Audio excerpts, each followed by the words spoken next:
Time now for the Left of Lansing Monday Musing for this November 11th of 2024. As Democrats, liberals, and progressives continue doing their performative firing squad on each other as they try to figure out where things went wrong and who to blame for Kamala Harris's loss to Donald Trump last week, I think Will Bunch from the Philadelphia Inquirer nailed one major problem which led to the Democrats' demise, and it's a problem that doesn't have a quick and easy solution, I'm afraid. Allow me to quote here from Mr. Bunch's latest article that was posted today. He says that an NBC News survey back in May showed the now president-elect posting his biggest margin of 53 to 27% among voters who don't follow any news. Trump's win was a triumph of the ill-informed. A triumph of the ill-informed. I will provide a link to Bunch's article wherever you are listening to this. And to further prove his point, and it's also a similar point that was echoed by a friend of this podcast, Amanda Marcotte from Salon, when voters in red districts voted on specific issues, they ended up voting for progressive issues. Ballot proposals ranging from abortion rights to higher minimum wages won. Missouri and Alaska, for example, each voted for higher minimum wages to start at $15 an hour. I mean, think about that.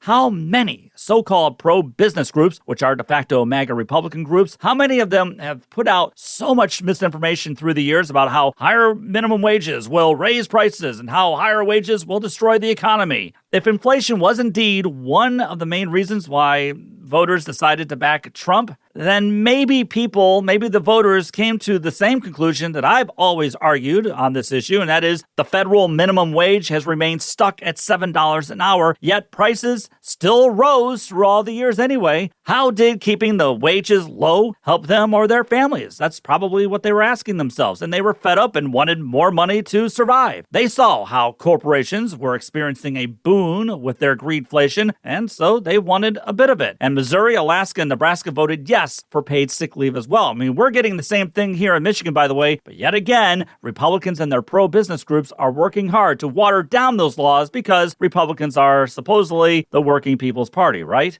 But that's the frustrating part. Those progressive policies all passed in those red states, not to mention several abortion rights proposals in red states also passed, but yet the people at the same time voted for Trump and Republicans who will do everything to reverse those policies.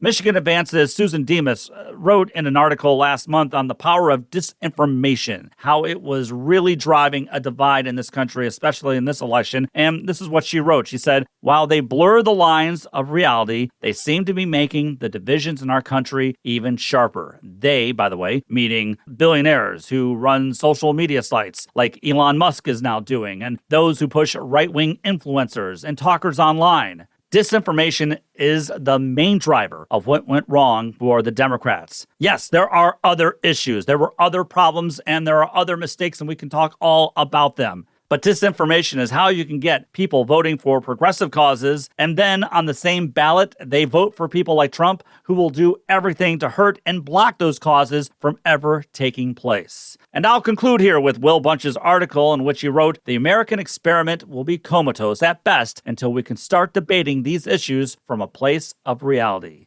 He's right.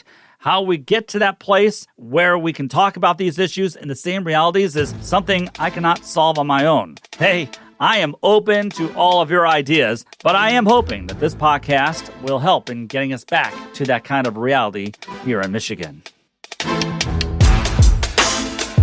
leftoflansing@gmail.com is the best way to reach me. Subscribe to the podcast and also subscribe to Left of Lansing on YouTube. Don't forget to follow me on Twitter, the Gram, and Facebook. Take the battle to them.